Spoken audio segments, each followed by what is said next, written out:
Hey, what's up, everybody? I'm Deb. And I am T. Marie. And we are here with the amazing, the fit. He make everybody look little. Right. Kenny Irons, y'all. What's up, Kenny? What's going on, man? Much. How are you guys doing? It's a pleasure.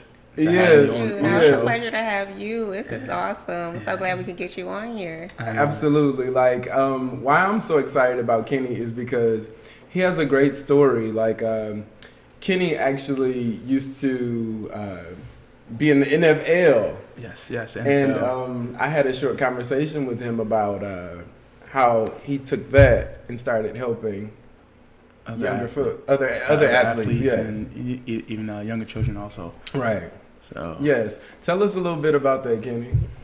Irons to Impact. Irons to Impact. Yeah. Irons to Impact came out because of my father. So what we did was when his vision going through college and coming up to the NFL, he said, "Look, I know you guys are gonna be great in college. You're gonna eventually make it to the NFL." That was his vision when we were younger, and we didn't see it. But your parents, they know what they want for you. Right. And as we were going to the college and doing really well, and he didn't expect us to blow up that much. Having two sons, both playing on the same college team, both being drafted in the NFL, one second-round pick and one a fifth-round pick in the same year, was like a huge success that nobody imagined. And one of his visions were like, you know what, we're going to create Irons to Impact. It's two of y'all, you're both Irons, and you guys are going to make a big impact on the people around you. You're going to make an impact on the community, everything you do, because you guys are going to be great, and us as a whole, as a family, collectively. And so we started a charity, a 501c3. Yes. So we did our Irons to Impact 501c3. We had that first, so we're doing a lot of events through that. And then I was like, well, darn, let's do Irons to Impact the business, create a business from it. Instead of just having a charity, we're just to create a business from it. And that's when we created the business, and he allowed us, because he also does his Georgia Training Alliance.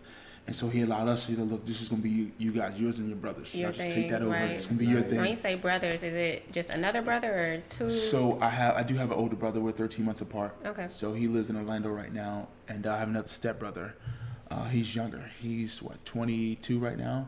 And he suffers from Asperger's syndrome, which is like a form of autism. Oh wow! So a lot of things we do, from the Irons to Impact, we do a lot with like autism and autistic children.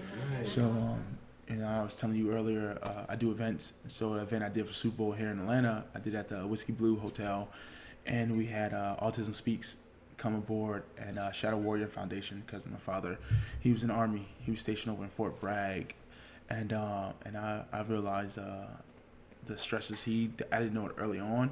I didn't know like what a lot of his anger and everything came from, but that comes later on the podcast. But going back to Irons to Impact, that was something, a vision my father had. That was a vision that he had and he built, and then we just took control of it from there, and we just started building a lot of things from there.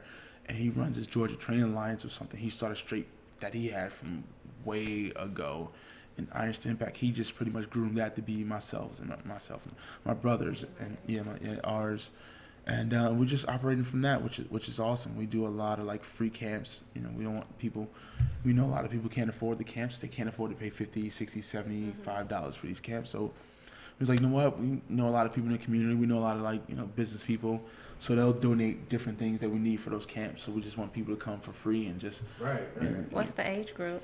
Usually it goes from like 8 to 12, or sometimes 8 to 14. All depends, what market we're in. Mm-hmm. And if we just want to do like a small age group, or we want to do like a larger, if we want to get everybody in like a 2-day camp or a 3-day camp. So usually it starts at like 8. Okay. Yeah, it's pretty flexible. You went from NFL to humanitarian. Yeah. Hey, that's a good transition, man. It's a great transition. This is also great. So it seems as if you've taken a lot of like I would say your childhood, kind of like what your family went through, and just made it into like a huge positive. Yeah, I did. Yeah, it's like growing up, it was a lot.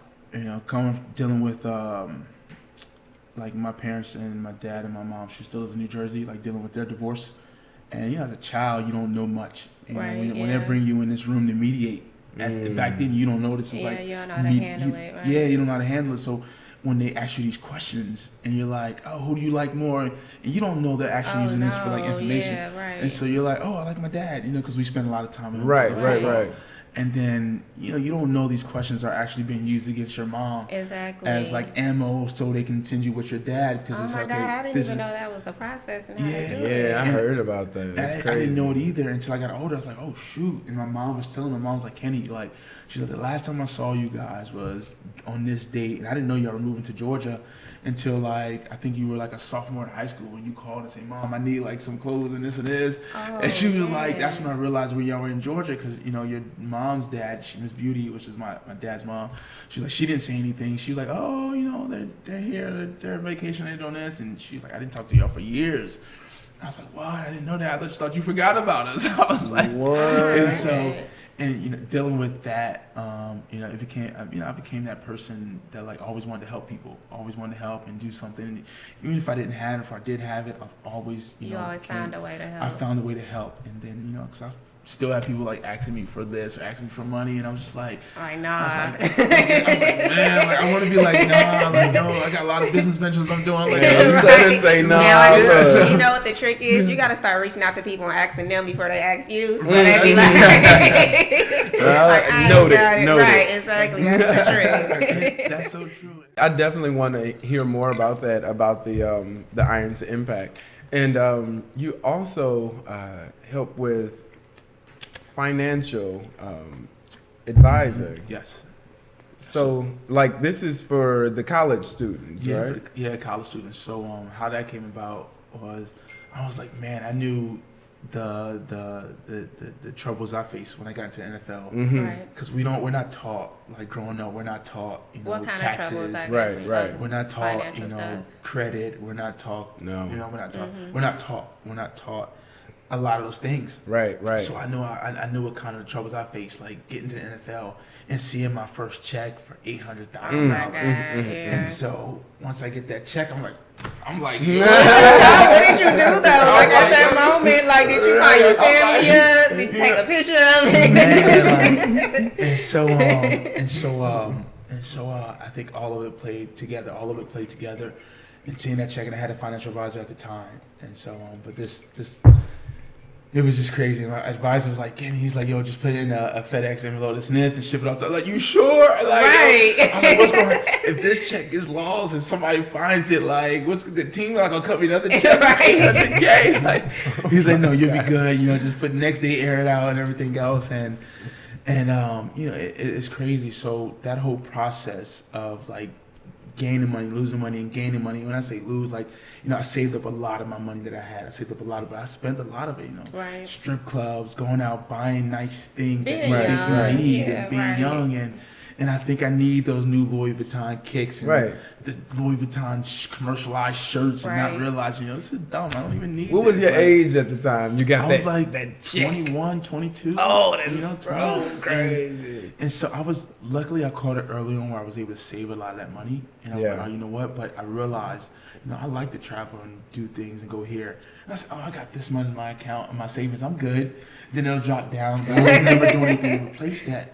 And that was before I joined my father. My dad was like, yo, just come join me, do stuff with me. And that's when I joined him into his business and started working with him and training and everything. But other than that, and I realized, and that played a big part in financial literacy coaching, because I'm like, man, if I knew I had to face this and other kids coming out of, you got kids graduating college at like 19, 20. Exactly, Yes. right. And getting that check, right. And getting that check. And then like, you got kids that's leaving early because they're graduating earlier now because they're doubling up on their credits, because now school is all about credits. If you do enough credits, you can do enough credits to graduate in 2 years if you want to put that workload on you. Yeah. And you got these kids that's finishing early, and I'm like, yo, if I needed the help, I know you're going to need the help.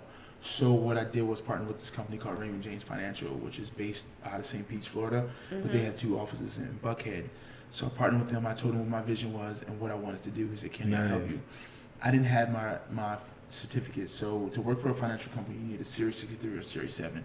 I didn't have that, so there's a lot of red tape. I was like, you know what? I can bring in the players, but this is how we're going to do it. I don't want you to attack them aggressively. Let me handle, talking to them. I want to be like the voice for liaison, right? Yeah. Because a lot of these players feel as though a person of power. They can't ask them the questions. They just Right, let them exactly. control everything. Right. So I'm like, look, you can't let them control everything. If you got a question, just ask me, and I can handle it for you from there. So we just started. What we did was, with Raymond James that after that first year working with them, that second year, I said, look, I want to use their space in Florida, use their meeting room space, and we want to do seminars. So we do a seminar like every year. We'll bring the clients that we have on board and any other new clients that we acquire. We'll bring them on board, and we'll bring hedge fund managers, other entrepreneurs, business owners, and we'll have them come talk to the players. We'll put like together a 2-day seminar. Each year is different, and we'll sit down and talk to the players. Like, look, this is look out. Even if they don't, and some of the guys that even come to these seminars, they're not even signed with us. We're just leaving this an open platform for people to come in and just educate yourself and just learn. Like, look, don't be dumb. And that's my thing. Yeah. And because you have players, and I was putting together a piece, but I stopped it because I'm all over the place. I was putting Full together ideas. because I was actually putting together a piece for the NFLPA. So the NFLPA has a system that they say they vet a system where they bring on financial advisors. They say, hey, look, these are a list of our 200 financial advisors that's under the NFLPA system. Right. So you can use any one of these NFL these advisors because they're underneath us. So people will go, and as a player, you're coming out of college, so you'll be like, okay, cool, we'll use one of those financial advisors because they're under the NFLPA. I'll be safe. But the NFLPA doesn't tell you, like, you know what? We don't really fully check these people. I was just about to say that. I would imagine you being the middle person makes it so much more trustworthy, or, you know, it kind of takes a load off their back because you've been through it. Correct. And then it's less intimidating, especially with the questions. I know a lot of times, a lot of them, when you don't know anything, you don't know what to ask anyways. Yep. And so having you there, I'm guessing is just a great plus regardless. It is, because I didn't have that person. You know, my father was like my middleman. Right. But that's another story. That's for another time, you know, because I dealt with some issues on that, and then we built that relationship back up. Okay, yeah. Because there was a lot of things that happened on that side of things, and I think that was one of the main reasons why I stopped playing. You know, I stopped playing football, and but that's for a whole nother podcast. I was gonna say, like, I'm gonna tell you, for both of your sons to be NFL players, you have to have Joe Jackson in the That's house. what I was about to say. He lit a fire in y'all, and it takes a certain type of parenting to do that. So that's awesome. He did. You know, I love my dad. Right. I care about him a lot, and we work together now. But there was a time where I didn't want to work with him. You know, I had a lot of anger. I had a lot of hatred. I had a lot of resentment for him. There was a lot. You know, in his eyes, he say he didn't steal. In my eyes, I say he did. And that was one of the reasons why I stopped playing. I was like, I'm not doing it because I knew that would hurt him the most. Because I knew I said, what's going to hurt my father the most? I said, you know what? He loves us playing. I said, I'm stop playing. And I knew there was no other way I can hurt him, but I knew that would hurt him the most. But then at the same time, I hurt myself in the process. And I was like, Was football a passion of yours? You know what? It really wasn't. It really wasn't, to be honest. Like, and he can tell you the same thing. Like, I just did it growing up because I knew that's what made him happy. Right. I knew that brought him a lot of joy. And like I said, it's crazy though how you still made it all the way to the NFL and it wasn't even a passion. Like, it just shows you what hard work does. Imagine what you would do with the passion. Now you mentioned one of your passions to me. Yeah. If you would elaborate on that. I do. Events. I like event planning. I like being, because it helps me bring out the more creative side of who I am. And I think putting together events is like allows you to be creative, allows you to be like unique, allows you just to express yourself in like different ways, allows you just to be open and just, you know, you can just do so much with events because you can say, oh my gosh, I want this over here, I want to do this right here. I can tell you're an ideas person. They probably just come at you just by looking at stuff, so you're always being inspired. Yeah. Kenny, every encounter that I've had with him, it's kind of like he like be on coffee. I love it though, because it's like the energy don't stop. Like, yes, I love seeing the passion and the spark in somebody. That's why I love this show. A battery pack. Like and going off what Dab said, it's like when people first meet me, they're like, yo, he's on drugs. I had a lot of people say, yo, is he on something? Because I'm just so like, no, that's a compliment. Like, I just have like this natural energy, this natural flow about me, and people don't know me, I'm I'm goofy, I'm silly, and like I say the most random things. People like, yo, this guy was this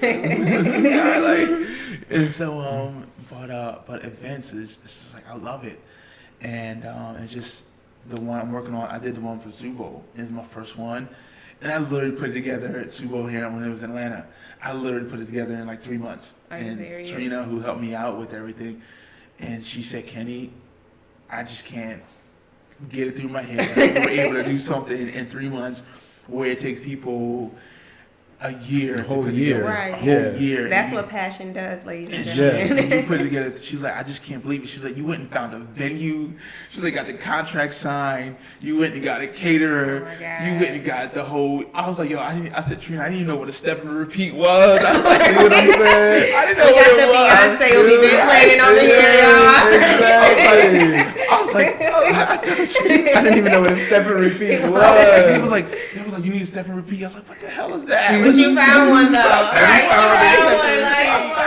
You did it though. was like, okay, cool. I was like, well, how am I gonna get the people in here now too? Because we only got like so much amount, a little bit of time. Now we got to start like getting the people here. And the event was on a Friday, and then I didn't realize. Now I know now because like I'm over here competing with Shaquille O'Neal. He had his exactly right. I remember that thing at the park. Yeah, I know what you're talking Shaq's about. Funhouse. Yes, Shaq's right. I was like, there's like, yeah, Kenny, you got to think about this stuff before you throw it in. I was like, I didn't know. I just want to do my event. No, I'm glad that you did it Wow. though, because it might have stopped you from doing it. Yeah. And when on the part of the sponsors, tell one like kind of sort of like the process of getting sponsors because people may not know. So for me, what happened was, so how I got the first Market Week, the company Market Week, I knew I needed to market to people to get people in board or get this name out there for the event that I'm doing. Right. So I just typed in Google like sponsorships, marketing, and I just saw the first company that came up was like Market Week. They emailed me back like, how did you find us? Really? I kid you not. They emailed us back. How'd you find it? Because like literally we just put our new website up, like literally like 2 days ago.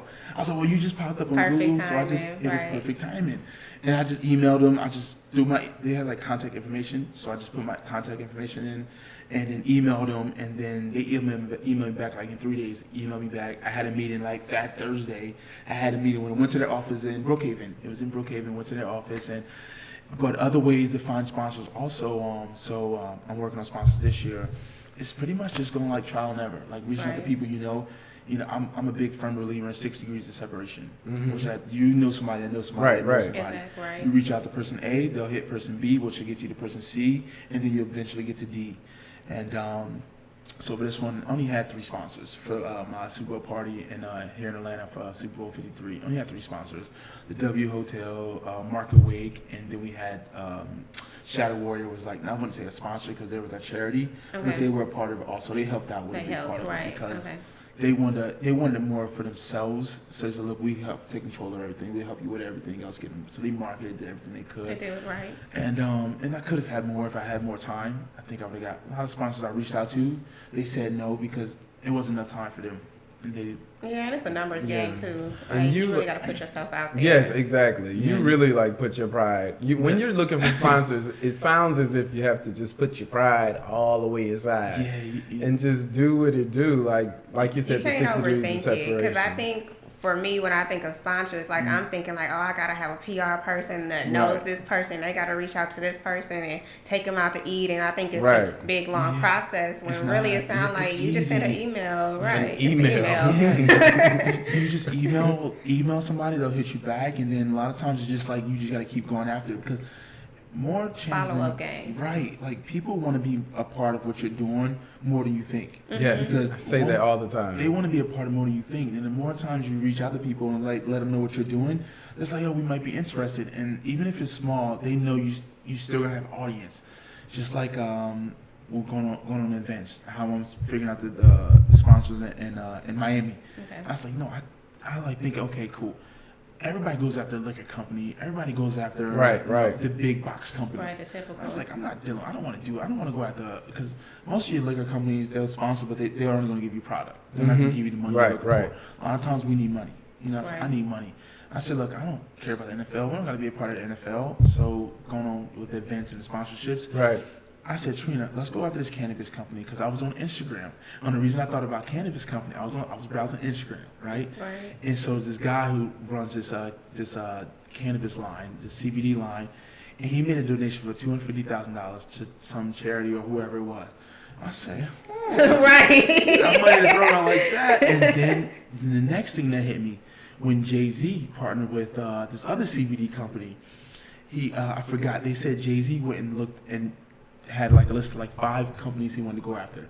He chose the one, and the company's like, you know what, we didn't even go after Jay-Z because these companies don't think these big celebrities are going to partner with them because, like we were saying earlier, cannabis, well, you got to use cannabis because that's like the politically correct. Right. Say, you know, weed. Nobody wants to do it. They're too scared. Yeah, mess up their reputation. It's weed. So when when Jay-Z jumped on board with that company, and he was like, yo, Jay-Z, you know, he found us. He opened the door. He opened the door for everything else. And a lot of people don't know it yet. So once I reached out to Ignite, reached out to them, or Trina reached out to him, she's like, yo, Kenny, Ignite is on board. They want to be on board. That's how I found out my first sponsor, because I've already got the signs of where I need to look and say, don't think inside the box, think outside the box. Somebody that's going to give you the money. So I know they have the money to give. But my thought is like, do I reach for the fence or do I start low? So I'm like, you know what? And Trina, she's always creating this doubt. And like, I'm not a person that lives off of doubt. She was like, Kenny, well, how much you gonna ask for? I was like, we don't know that yet. We gotta figure out. Realistic. Yeah, she was like realistic, and she was like, well, and so she was like, well, you don't want to do this or you want to do this, because I'm thinking I'm creative. My thing. I was like, Trina, I'm looking at I'm looking at the end goal long term. She just wants to do a one-day party. Like, let's do this one-day party Thursday from this time to this time. I was like, yeah, we got this sponsor. That's probably gonna give us $275,000. I'm looking at how I can make close to $500,000 off of it, because after the party's over, I may pocket $100K. I was like, I don't want to just pocket $100K. I want to pocket $500K. I like you. So look, you want to join Slightly, right? Like, come on. So right, get on the board. And so that's how going off the sponsorship. That's how I found my sponsor for Ignite. You know, all the signs were there, where I needed to go to, who I need to look at. And I said, I need to go to a CBD company because they want to do, and they do part. Damn, Brazilian. If you go to this Instagram, has 30 million followers. Their Ignite page only has 1.8 million followers. The Ignite model pages has 780,000 followers. I don't need to do no marketing. Right. They're going to do the marketing for me, because he said, we'll do the marketing. And then I was telling my buddy, Aaron, who works for this company, Spefco, we're going to use him as a sponsor. Okay. And what they do, they provide these trailers. They wanted us to ask Ignite for $1 million ask, and they inflated their costs because they knew who we were going to work with. They knew who we had on board. Okay. So they inflated their costs. Usually these trailers cost like $300K. Mm-hmm. They inflated their costs to $800,000. Right? I said, Aaron, why would you shoot for the fence on this?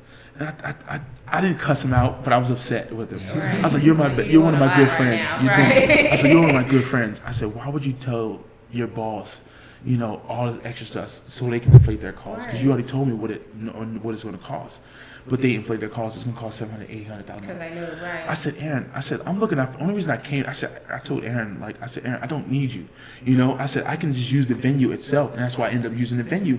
I said, I don't need to use your trailer. I said, and set your trailer, because then I got to pay for space somewhere else. Right. I said, I only did that because I wanted to help you, because I like helping out my friends. Right. I wanted to help you. I wanted you to get something from this. Right. And I wanted to include you in it because you're my friend. So, I know Aaron works for this company. How can I involve you in this? So, literally, like, it was like last week when I sent him this long ass text messages. Like, I was upset with him, but I was like, "You're still my dog, but I'm upset with you." I said, "Aaron, I'll ask Ignite for $1 million." I said, "What are you getting from that $1 million?" You know what he said? He said nothing. Oh, dang. And I just pretty much explained to him. I was like, Aaron, you know, in life, everybody doesn't actually need one thing, because they can always find what they need to get done by going a different route. Right. And that's exactly what I did. I'm gonna tell you though, this has been so informative. This interview actually went a whole lot different than I thought it would. Like, you are so many small gems in there that, like, if you really pay attention and read between the lines, you hear like how you should conduct yourself in business. Exactly. You know, how when reaching out to people, how it's a lot easier than you might think. Like, just put yourself out there. I definitely can't wait to like overview it and see all the little gems that were dropped. And inform yourself, like educate yourself. Right. You have this young man. Young man, you know what I'm saying? I won't show the gray hair. That's why I got that. I won't show the gray hair. You know what I'm saying? Coming out of the NFL, like, most people think that you guys are just jocks. Right. Yeah. You know what I'm saying? It's like very rare to come across someone with so many ideas and like such a broad range of ideas. Right. We hadn't even tapped into the fitness side of you. Right, Like you have a whole different thing going on too. Like, can you kind of elaborate on the fitness side of what you do? So the fitness thing is great because that's one of the first things I started doing when I got out of the NFL. I started doing that because I wanted to I was like, I got to figure out what I'm going to do, what I'm going to find. Right. You know, can I find my why? You know, a lot of times when people come out of the NFL, they struggle with finding their purpose. You know, how can I fit into life? Exactly. You know, I was in the NFL, I did this, I was part of this fraternity. You know, I don't have no purpose now. I can't connect. All sports. Right. All sports. Football, like, you feel useless. Like most people, after having a really big job title, once it's gone, you feel like you were that job title. Yeah. Right? And you gotta think about it. You know, I was going from making $14,000 a week after taxes. Now I'm 37. Can we just take a moment and just praise the 14,000 a week? Thank you. Okay, I'm sorry. Go. And then I'm like, wow, like I'm coming out, you know, the NFL. I'm 27, you know, 27, 28. Like, what am I gonna do? Like, I can't go intern somewhere. What am I gonna do? So that's when the fitness thing came about. I was like, all right, I go do fitness training. Mm-hmm. But the thing about me is going from football, then you're going to train some average Joe. Like, I have this intense personality. Like, if you're gonna do something, you're gonna scare people away. I'm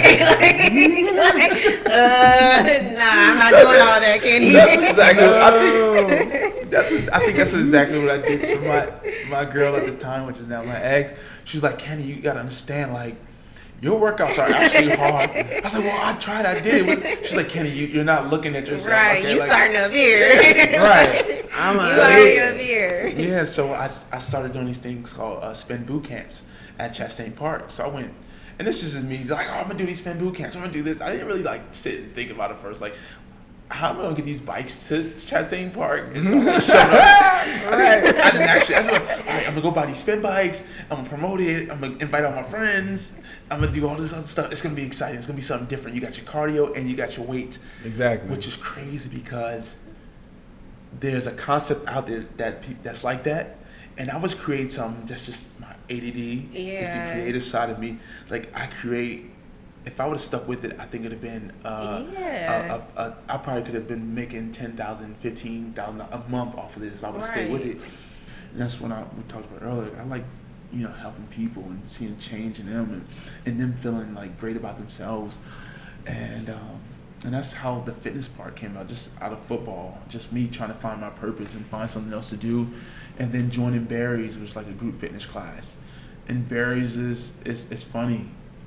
Barry's is like they go treadmill, they do cardio on the treadmill for a certain amount of time, and then they go on the floor and do weights. I was like, yo, I just did something like that like 5 years ago. I was like, I did something like that. What I did, with my spin boot camp. I was like, I didn't even know about Barry's. And it's funny because we had an interview, and me, I'm always like, you know, always like trying through life, just like, oh, everything's cool, right? So they had the meeting. You got the CEO here in the meeting, and I got an interview scheduled, right? You got the CEO, our general manager. You got a curriculum lead instructor who does all the teaching and everything else. And I'm showing up like 10 minutes late for the meeting. Oh my goodness. Just strolling in the meeting. Hey, everybody. And I'm feeling like everything's all cool. Like, yo, what's up? We all good, right? And I kid you not, I'm rolling in, playing this game on my phone. Oh my God. No, Kitty. Game on my phone. So the meeting's at St. Regis, and I'm walking in, and I look to my right, and they can't be over there. I look to my left, oh, there's everybody. So you got these I think it's like 4 or 5 people just sitting there waiting. It's like, hey, I'm Joey Gonzalez. You know, I'm the CEO. Yeah, I know you. Yeah, whatever. We were texting on the phone. We were texting before the meeting. And like, hey, she's like another chick. Hey, I'm Stephanie. You know, she's our GM for the studio. And I go, hey, I'm Chris. I'm the curriculum lead. And other girls, Devin, who's Joey's like regional something head up person. And then Devin was Joey's assistant. And she was all there. And they were like, yo, so what happened? Well, what's up? I was like, I was going to Uber. And I was like, well, I'm right down the street. Just when I was living in Buckhead, I was going to Uber. And I was like, well, I'm right down the street. I might as well just walk. And then I was like, started playing this game on my phone. Oh, my goodness. They was like, they was like, oh, okay, cool. I was like, all right, cool. No, wait. Hey, that's the way to break Let the me seal. just say, yo, what happened? So what were their faces like, though, when you was like, oh, I was playing this game on my phone?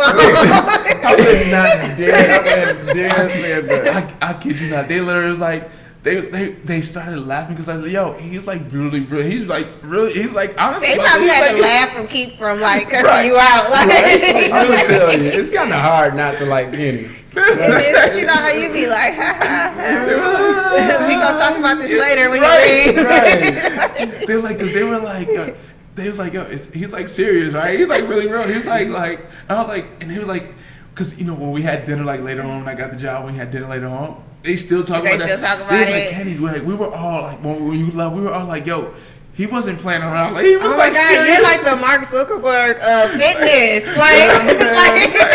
And it's not even like a cocky. It's not a cocky. It's just like he's so chill and laid back. Like that's what he is. Yeah. Like he's like he's that fitness. And I was like, we all. You walked in there with a t-shirt on, didn't you? No, I had on my booty shorts. Because I always wear like really short shorts. I was like, you I like to have my thighs calm, out. right? I have my You short gotta show shorts. what you're working with. Right? I'm gonna tell you, like I actually wanna. I think that we should bring Slight Work to one of your fitness classes. Yeah, do it. I think that would be fun. You can work me out like one of the players. I'm good. Like, I might cry, but I'm gonna keep going. I used to dabble in a little fitness myself. Really? Yeah, I used to have a little fitness class. Yeah, bring Slight Work on, man. We'd love to have you guys in there in the studio, man. That would be fun. I think we should definitely set that up. It's really relaxed. Get them some footage of that. We just had our sweat work and networking event this past Thursday, which is like we had a lot, and it was a wait list. Only the classes were filled. And right.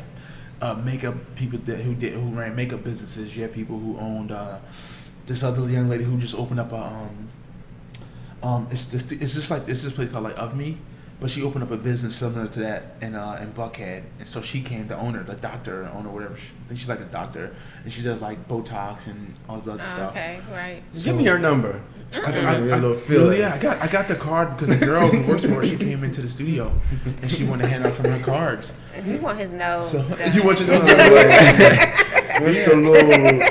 So they came and I told them about the sweat work and networking thing what we're doing, and they came in and she came and they booked the treadmill and it worked out, and they networked afterwards. She had, because I think her event is on I want to say the 19th. Their event is on the 19th, and I said, yo, most of the people are going to their event because they came to ours when we go to their event. But it was fun. I end up, you know, what's crazy is I didn't get the job at first because they emailed me, Chris emailed me, said, Kenny, you know, we got our candidates, we chosen our candidates. Then literally like 4 days later, so I read the email, I was like, oh, it's okay, I'm an opportunist anyway. I would keep doing it for opportunity. It's no big deal. I was like, because my mind's like, whether I get it or not, it'd have been a great experience for me. It'd have been cool, something new. But if I didn't get it, I didn't lose no sleep over it. I'm like, life goes on, it's normal. Like it's so funny, like that you just like. Mention that you're an opportunist. Most people don't even like to have that title, but really, I think that I always kind of thought like people be like, "Oh, they're just an opportunist." It's kind of like, don't you want opportunity? Yeah, I feel like there's a good and a bad side to it. I think that is true. Like, I feel like if it's people oriented and you're an opportunist with people, then it's bad. But if it's like a business thing and you're really just constantly putting yourself out there, then I feel like that's totally different. Yeah. And like you said, like there's two sides to that coin, you know, like and it's just in ways people have, like when they're opportunities, they have like selfish intentions. Yes, right. That's the and so they go about things in the wrong way. Exactly. And you can tell from with your friend that your heart is always in the right place at the end of the day. Yeah. And I'm always in the right place. So when I had this, when my buddy hit me up, I was like, sure, I'll go for it. You know, might as well. I'm in the fitness industry. I do this a lot anyway. I work for my NFL guys anyway. It'd be a way for me to get some of them in the door to do that and to help out that brand on that side of it in the Atlanta market. And a lot of my NFL guys came and took classes and they love it. Even he plays for the Chicago Bears now. I forgot his name, but he came in. He started coming in because he saw me posting about it.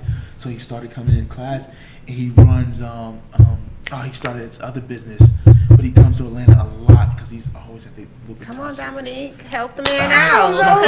Because I'm not gonna help. No, you're not gonna. Michael Jordan. I'll text you his name. But he's really into fashion. He's really into fashion, and I bet he'll do your podcast too. Like he's a great dude. He did it at one of his events. He did one during Super Bowl. He did an event at Barry's, and he brought out the whole studio. And he just pretty much packed it out with people. A lot of NFL people came in. And people was like, "Dang, Kenny, thanks a lot." That's awesome, and like so everything worked out. So when I didn't get the job at first, right? But then they emailed me back like 3 days later. Hey, that spot just opened up. I was like, man, that spot was already opened up. Come on now, that spot was already open. I was like, man, that spot was already open. I was like, come on when I read that email, I was like. I knew that. All right. Because first, like, when he emailed told me that they had the candidates, I'm like, all right, cool. I wasn't gonna email them back. I didn't take an email. All right, you don't need to email them back. You already said your piece. I'm good. Right. I'm gonna email you back like, oh, that's all right. It's cool. I'm like, no, I'm like, all right, not getting no email back. Right. I already had my little heartache. Right. You know, you be in the bed and curl up like a baby, talking about I ain't get the job. Right. I'm like, man, it's slight work. I'm good. That's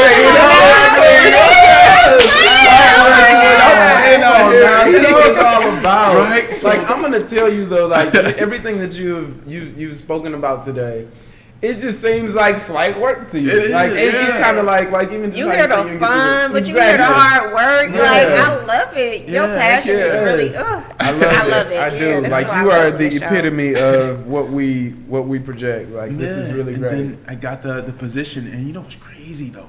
I wasn't even like, because I was always good at one-on-one connections, like that personal training, that one-on-one. And even though I did like the group fitness, it was still personal to me because there was only 8 people. Right. Like, I couldn't deal with like hired, like people all the way up here dealing with a lot of people.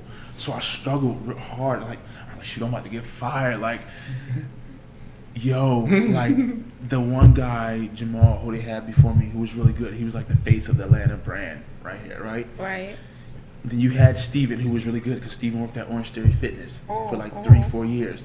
Steven, when we did our training up in New York for a week and then we went to LA for a week, Steven was still working for Orange Theory Fitness.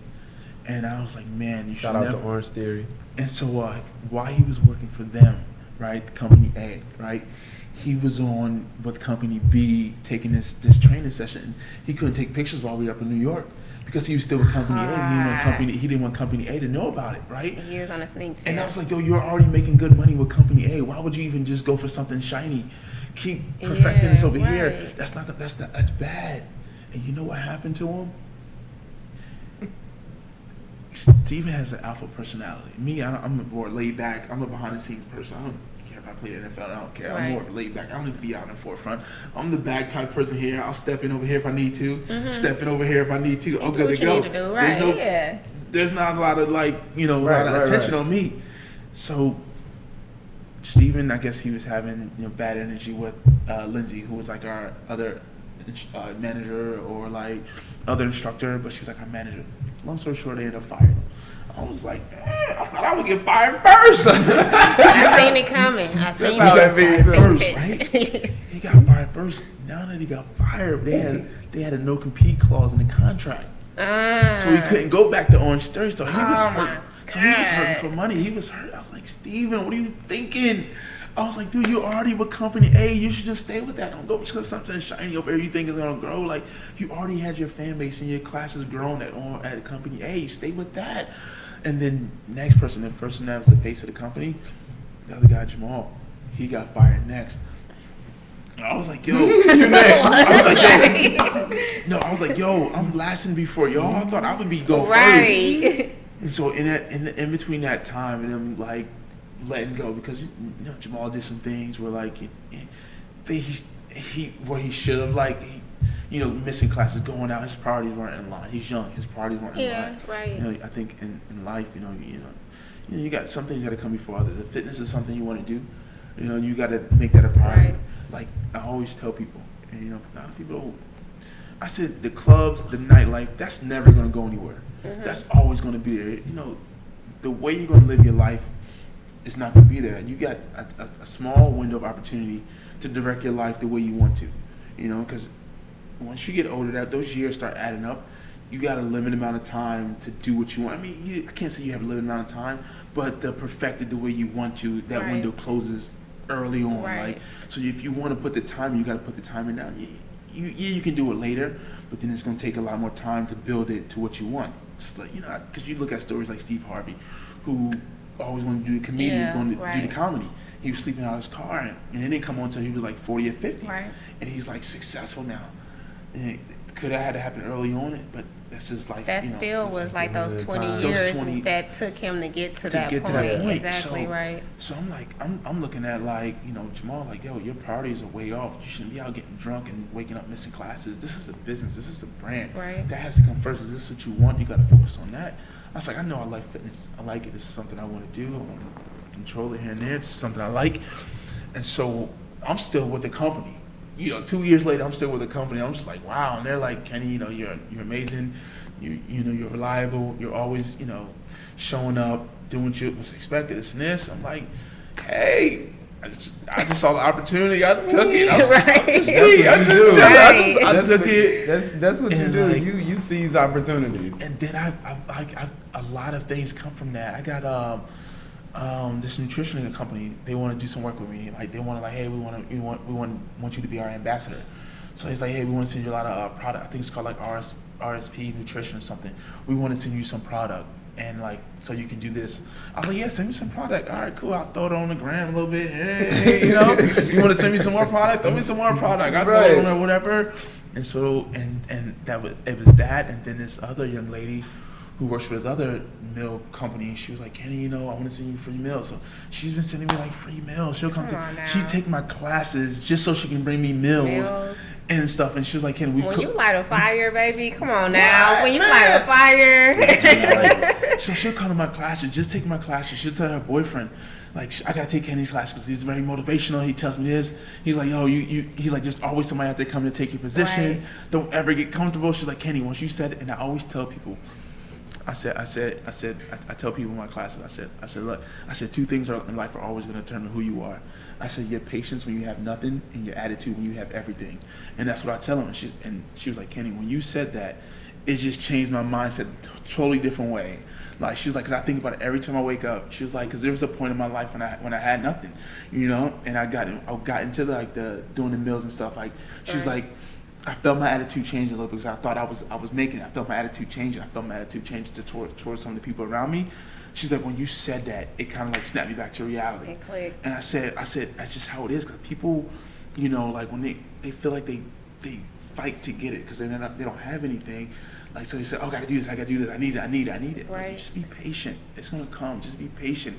Then once you have everything, don't ever change who you are. Keep that mindset and that same demeanor about you when you have it. Don't become a totally different person because, like, it's just how it is. I know I talk a lot. I'm going on. Like Kenny, I think we already gave you the title of the Oprah of fitness, the Mark Zuckerberg of fitness, and now you hear the Les Brown of fitness out here. Come on now. So, he just literally dropped so many gems. But the fitness thing is just something I enjoy.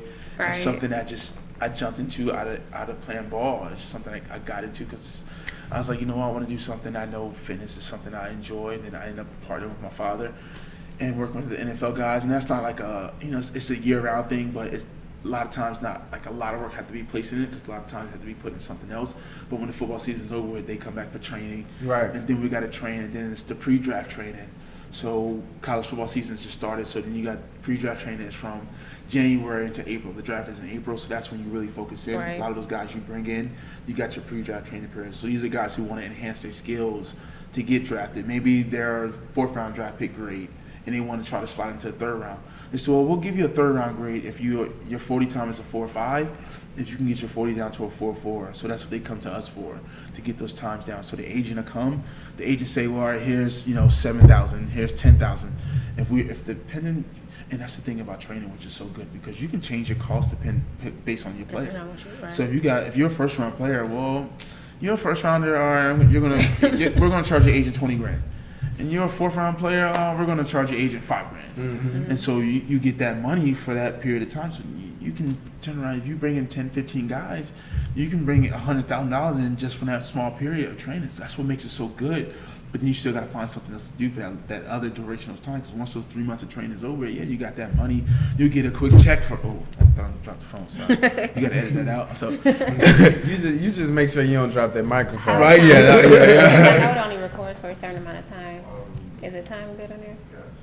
12 minutes. Okay. Cool. So, but yeah, that was that was the fitness side, and that's how I got into it. And the group fitness was, it was great. It's something I like, but the events, like we spoke about earlier, is something that's my passion. I love fitness is my thing.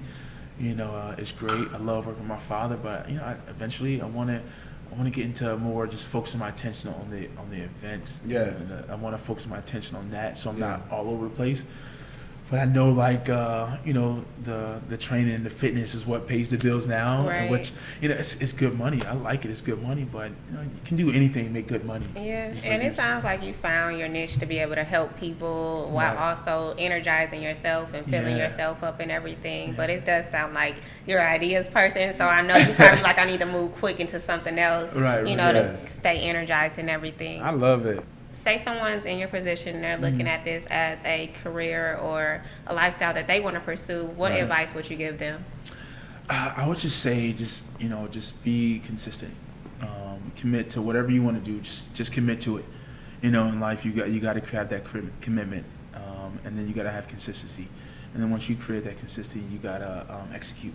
And you got to execute at it whatever you want to do, because you're not going to build on something if you attack it for 2 days and then you fall back. Mm-hmm. You attack it for 3 days and you fall back and you just forget about it.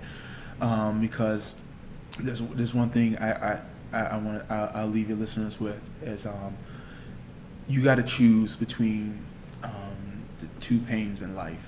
One is discipline and one is regret that you're going to live with.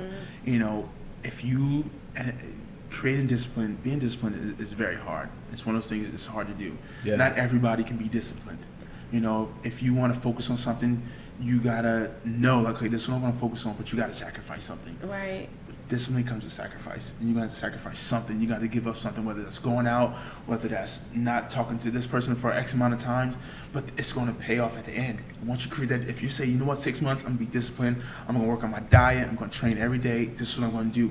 It's good. It's painful because you're gonna have that fear of missing out on this, on that, and that, but it's okay because ultimately you're working on something that you're gonna enjoy. But then there's just the second one I spoke of is regret. If you don't create that discipline, and you miss out on everything you want to do, later on down in life, you're going to regret every moment of not focusing on something early on. Those 6 months ago when you should have focused, and now you're going to have that regret. We always say don't live with regret, but it's natural. We're going to regret certain things. Both are painful, but you got to figure out which one you're going to focus which one is more painful and which one is worth it.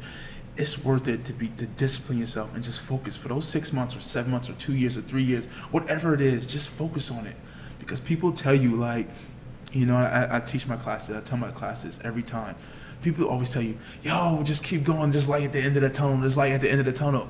But nobody tells you how long you're going to be in that darkness before you reach that light. Right. Nobody tells you, Kenny, you know what? You're going to be in this darkness for 6 years before you reach the light at the end of the tunnel. Right. At the end of that tunnel. They just tell you there's light at the end of that tunnel. And so and that's one of the things you talk about when I say discipline, you're going to be in that darkness. Just like, you know what, I'm going to sit here, I'm going to focus on me, focus on what I need to do, whether it's fitness or training or whether it's event planning, and I direct this all back to me because that's what I use to motivate me to stay focused. And this is, for you guys listeners. And, you got to look at it like it's going to be hard. Life is a challenge. Mm-hmm. Everything in life is going to challenge us, but at the end of the day, it's going to change who you are for the better.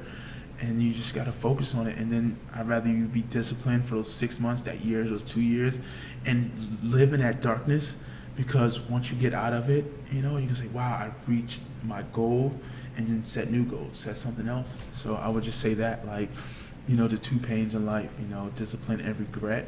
I'd rather you be disciplined and focus on what you need to do right now rather than regret it later on in life.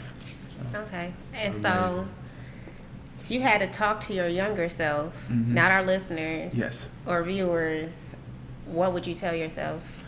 My younger self, I would say I would have focused more on who I was when I was younger, when I was 12, when I was 13.